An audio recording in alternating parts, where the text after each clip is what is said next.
यही है कि भारत के संविधान में और भारत के आईन में जिस बात का जिक्र किया गया, जिसको बाबा साहेब अम्बेडकर ने बनाया, जिसमें हमसे ये कहा गया कि अगर तुम आज़ादी, लिबर्टी चाहते हो, तुम इंसाफ, जस्टिस चाहते हो, तुम फ्रेटर्निटी, भाईचारगी चाहते हो, तो फिर आपको एक सियासी ताकत बनना पड़ेगा।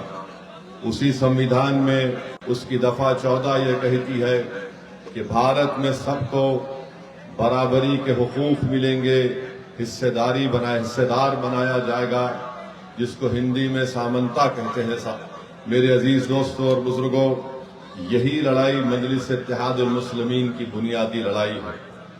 हम चाहते हैं कि हमको हमारा हिस्सा मिले। जो कमजोर और मजलूम है उनको ताकतवर बनाया जाए, उनकी लीडरशिप बने, तभी जाकर वो अपने तमाम हुकूक को, अपने मुतालिबात को मनवा सकेंगे। और पिछले 60-65 साल से मजलिस इसी काम पर लगी हुई है। हमको कहीं पर कामयाबी मिली, कहीं पर हमको कामयाबी नहीं मिली, मगर अगर कामयाबी मिली तो हम अल्लाह का शुक्र अदा करते हैं और अवाम से जो हमने वादे किए उसको पूरा करने की कोशिश करते हैं। अगर हमको कामयाबी नहीं मिली तब भी हम अल्लाह का शुक्र अदा करते हैं, मगर हम अपने हौसलों को पस्त होने नहीं देते।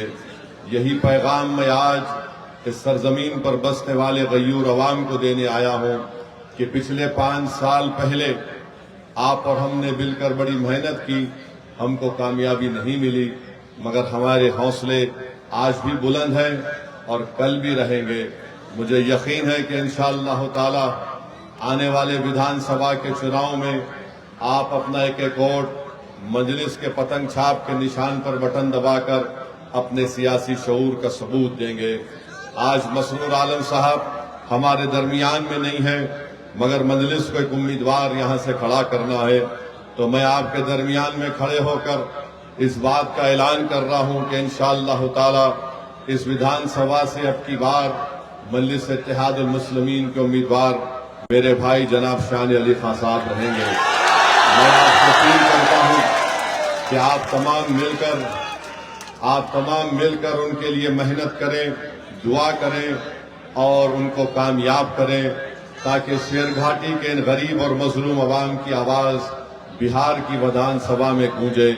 मेरे अजीज दोस्तों और बुजुर्गों, मेरी आपसे अपील है कि मजलिस ने एक ऐसे शख्स को अपना उम्मीदवार बनाया जिसने बहुत जुल्म को देखा। जाती तौर पर उनके घर में जुल्म हुआ, मगर अल्हम्दुलिल्लाह आज शान अली और उनका पूरा परिवार, खानदान बहादुरी के साथ अवाम के दरमियान में खड़े होकर हक की लड़ाई लड़ रहे हैं।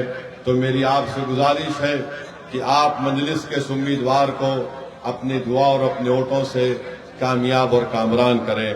वहीं पर मेरे अजीज दोस्तों और बुजुर्गों, शेरघाटी का एक बहुत बड़ा मसला है। पिछले बार जब मैं आया था, शायद इसी मुकाम पर इलेक्शन की मीटिंग हुई थी, उस वक्त भी मैंने आपसे कहा था कि राजद ने एक ऐसे उम्मीदवार को अपनी पार्टी में लाया है जिसका ताल्लुक विश्व हिंदू परिषद से था, मगर आपने कुछ और फैसला लिया। और आज आप देखते हैं कि उस वक्त राजद और तमाम दूसरी सियासी पार्टियां कह रही थी कि ओवैसी को अगर वोट डालेंगे या मजलिस को वोट डालेंगे तो भाजपा जीत जाएगी। बताइए, क्या बीजेपी जीती या आपका उम्मीदवार जीता? यहां से मेरे अजीज दोस्तों और बुजुर्गों, राजद और उसके साथी पार्टियों में इतनी ताकत नहीं है कि वो बीजेपी को रोक सके। अगर तेजस्वी यादव और उस अलायंस के जिम्मेदार लोग वाकई में बिहार में दोबारा नरेंद्र मोदी की पार्टी के शख्स को मुख्यमंत्री बनाने से रोकना चाहते हैं, तो मैं आज फिर से कह रहा हूं, आओ मजलिस इत्तेहादुल मुस्लिमीन से हाथ मिला लो, हम बिहार में मोदी को रोक देंगे, नीतीश कुमार को हरा देंगे। अगर आप हमारी इस पेशकश को कमजोरी की निशानी समझते हैं तो ये तुम्हारी नादानी है, ये तुम्हारा बचपना है, ये तुम्हारी वो दूरंदेशी तुम में नहीं है। और अगर इसका खमियाजा तुमको भी भुगतना पड़ेगा और कहीं ऐसा ना हो कि बिहार की जनता को पिछले फिर 5 साल उन तमाम लोगों के जुल्म को सहना पड़े। मजलिस ने दिल खोल कर और पूरे इखलास के साथ लालू प्रसाद यादव साहब को और तेजस्वी यादव को खत लिखकर कहा कि आओ हमको सिर्फ 6 सीट दे दो। 5 हमारे विधायक एमएलए तो पिछली मर्तबा कामयाब हो चुके थे, बावजूद इसके कि हमारे 4 विधायक को राजद ने खरीद लिया। उन बेईमानों ने अपनी जमीर को बेचकर अवाम को धोखा दिया। हमने आगे बढ़कर कहा कि आओ, मगर अगर वो इसकी कमजोरी की निशानी समझते हैं तो इसकी वो इनकी नादानी है। मगर मैं राजद के लोगों को बताना चाह रहा हूं, ये हाथ जो तुम्हारे आगे बढ़े हैं दोस्ती के लिए, ये भीख नहीं मांग रहे हैं, ये 19% अक़लियतें अपना हक मांग रही है। अगर तुम कमजोरी समझते हो तो याद रखो ये हाथ बड़े दराज हैं, तुम्हारे गिरेबान के तार से भी खेलने को तैयार हैं। मेरे अजीज दोस्तों और बुजुर्गों, शेर घाटी में सबसे बड़ा मसला है, जिला यहाँ पर बनना चाहिए। 4 विधानसभा यहाँ पर है। राजद के आपके विधायक को आपने कामयाब किया। नीतीश कुमार मुख्यमंत्री हैं, 20 साल से मुख्यमंत्री हैं, मगर शेरघाटी की जनता चाहती है कि यहाँ पर इसको जिला बनाया जाए, उसको नहीं बना सके। यहाँ के नौजवान के पास कोई नौकरी नहीं है। नीतीश कुमार ने, मोदी ने यहाँ के नौजवानों को, बल्कि बिहार के नौजवानों को, इनकी बेरोजगारी उनका मुकद्दर बना दिया। आज आप देखते हैं कि पलायन होता है। हर नौजवान 17-18 साल का होता है तो उसको अपना घर छोड़कर हिंदुस्तान के कोने कोने में जाना पड़ता है ताकि गरीबी और मुफलिसी का इसका परिवार या वो खुद शिकार ना हो जाए। मेरे अजीज दोस्तों और बुजुर्गों, नरेंद्र मोदी और नीतीश कुमार एक ऐसे बादशाह की तरह है कि अगर कोई नौजवान पानी में डूब रहा है तो बजाय उसको पानी से निकाला जाए, ये दोनों उस पर पत्थर फेंक कर उसको जख्मी करते हैं, फिर उस पर बर्छे मारकर उसको जख्मी कर कर उसको तलवार उसके हाथ में देखकर उसको खींचते हैं। ये इनका तरीका है नौजवानों को बचाने का। यहाँ पर अस्पताल भी नहीं है, यहाँ पर एक अस्पताल भी नहीं है। मुझे यकीन है कि इंशाअल्लाह ताला अगर आप जनाब शान अली खां को यहाँ से अपना विधायक बनाएंगे तो यकीनन किसानों से भी इंसाफ होगा। यहाँ पर एक बड़ा अस्पताल बनेगा और मैं आपसे वादा कर रहा हूँ, ये आपसे वादा कर रहा हूं कि मजलिस आपसे वादा कर रही है कि आप यहां से अपने विधायक को कामयाब करिए। शान अली खां को एक 17 आवाज हॉस्टल बनाया जाएगा अक़लियती बच्चों के लिए। मेरे अजीज दोस्तों और बुजुर्गों, मैं जानता हूं यहां पर माफिया भी है और एक माफिया है लाल पानी का, शराब का एक माफिया है, बालू माफिया है और एक सियासी माफिया है। ये सियासी माफिया सबसे ज्यादा मुज़ीर है। ये सियासी माफिया शेरघाटी के गयूर अवाम को और बिलखुसूस हमारे नौजवानों को समझता है कि इनकी कोई हैसियत नहीं है। इनकी हैसियत इतनी है कि इनसे वोट लो और इनको भूल जाओ। मैं उस सियासी माफिया से कह रहा हूं कि इंशाअल्लाह ताला अब की बार शेरघाटी का नौजवान, अब की बार शेरघाटी की हमारी माँ और बहनें, अब की बार हमारी शेरघाटी की बुजुर्ग तुम्हारी दुकान को बंद करके उसको ताला लगाकर उसको पानी में फेंक देंगे, नदी में, क्योंकि ये सियासी माफिया आपको हमेशा इस्तेमाल करता है और इलेक्शन के बाद आप तमाम को भूल कर चले जाते हैं। आज वक्त आया है कि हम विधानसभा के चुनाव में इस सियासी माफिया को पतन छाप के निशान पर बटन दबाकर आप मजलिस इत्तेहादुल मुस्लिमीन को कामयाब करिए। बीजेपी को और नीतीश कुमार को रोकना है, हर तरीके से रोकना है, जमहूरी तरीके से। क्या आप इस बात को सच नहीं मानते कि आज रिश्वत का बाजार बहुत गर्म है, भ्रष्टाचार इतना गर्म है कि शेरघाटी में जनता कहती है कि गवर्नमेंट का दफ्तर यानी रिश्वत का सेंटर बन चुका है। अगर कोई म्यूटेशन कराने जाता है तो उसको कम से कम 1600 रुपए से 3000 देना पड़ता है। रजिस्ट्री कराने जाता है तो उसको 3000 रुपये लगते, वरना जांच हो जाती है। आवास योजना चाहिए, रिश्वत दो, पेंशन चाहिए, रिश्वत दो। इसके बावजूद भी नरेंद्र मोदी दिल्ली में बैठकर बोलते हैं ना मैं खाऊंगा ना खाने दूंगा, मगर बिहार में जो कुछ हो रहा है मेरे कान को नहीं सुनाई देता, मेरे आंख को दिखाई नहीं देता। ये रिश्वत का बाजार पूरा गर्म है बिहार में। 20 साल सत्ता में रहने के बावजूद नीतीश कुमार की कमजोर और बकवास सरकार 20 साल के बाद आज कह रही है कि हम 10,000 रुपये महिला के अकाउंट में डालेंगे। आपको मालूम शेर घाटी में ये जो करप्शन गवर्नमेंट के दफ्तर में होता है, कम से कम एक दिन का करप्शन 15 से 20 लाख रुपए का होता है। अब 5 साल में, 1 साल में 365 दिन, हिसाब लगा लो आप, एक दिन 10 से 15 लाख की रिश्वत ली जाती है। और 5 साल के बाद, बल्कि 20 साल की सत्ता के बाद नीतीश कुमार नरेंद्र मोदी के कहते हैं कि भाइयों बहनों हमने 5 साल दबा के लूटा, अब आपको 10,000 रुपये देते हैं वापस। ये इनका मकसद है। और फिर आप जानते हैं कि शेर घाटी में क्या क्या नहीं हो रहा है, बल्कि आपको एक लिस्ट बनाकर लाया हूं मैं। यहां पर आप देखते हैं कि अक्टूबर 2025 में एक 24 साला दीपक को गोली मारकर नया बाजार रजिस्ट्री ऑफिस में हत्या कर दी गई। सिर्फ 30 मीटर दूर पुलिस स्टेशन था और हजरत पुलिस आराम से सो रही थी। हजरत पुलिस आराम से सो रही थी और ये बेचारा 24 साला दीपक को गोली मारकर हत्या कर दी। और बाद में हत्या करने वाले उसी के रिश्तेदार ने हजरत पुलिस को जाकर कहा कि भैया हम आ गए, हमको गिरफ्तार कर दीजिए। फिर उसके बाद आइए आप, जुलाई 2025 में एक रिटायर्ड डॉक्टर तपेश्वर सिंह को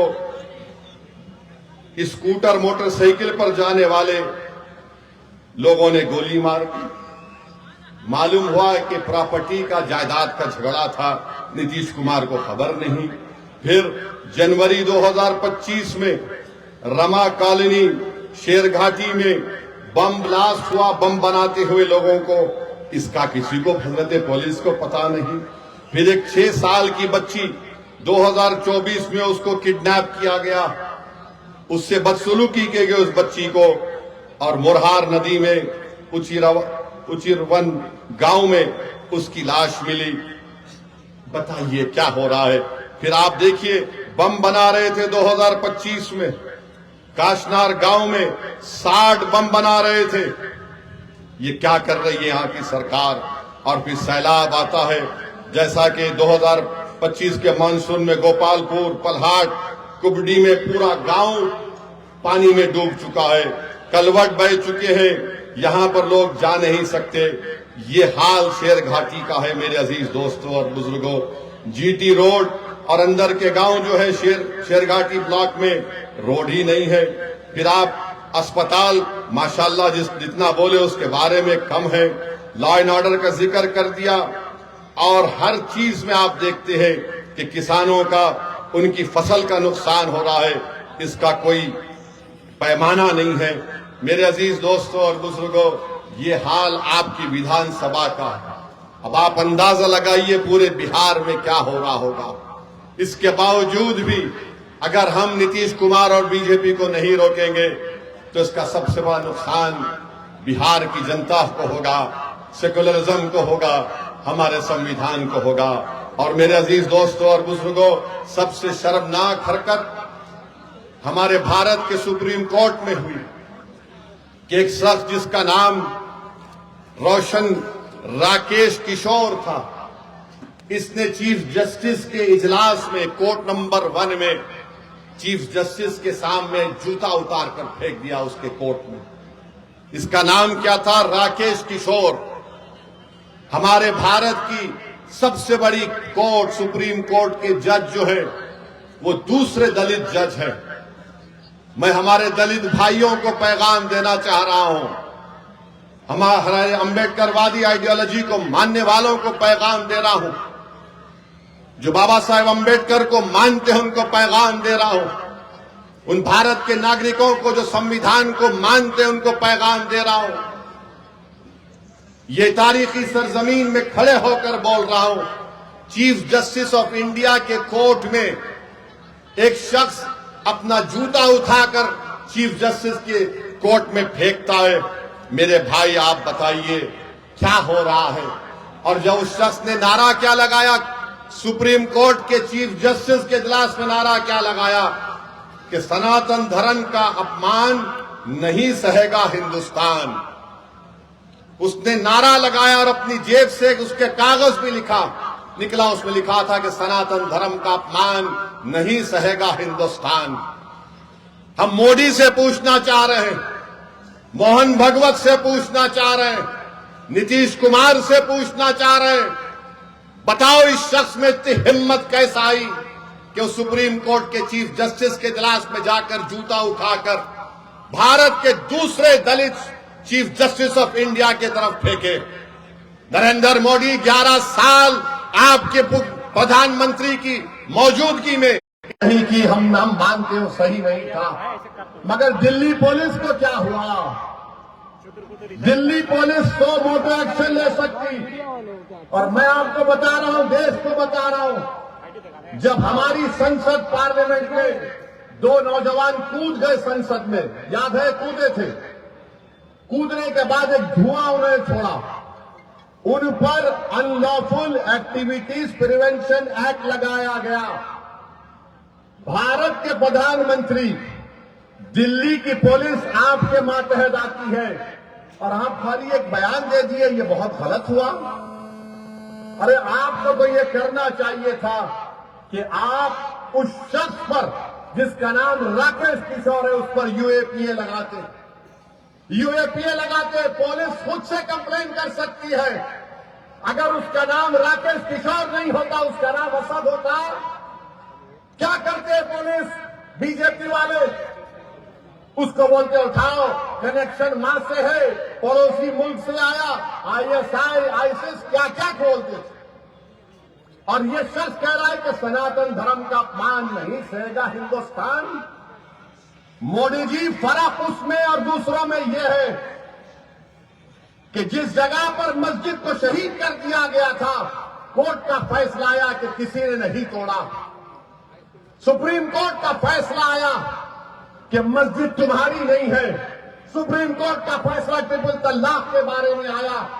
सुप्रीम कोर्ट का फैसला कई चीजों पर आया।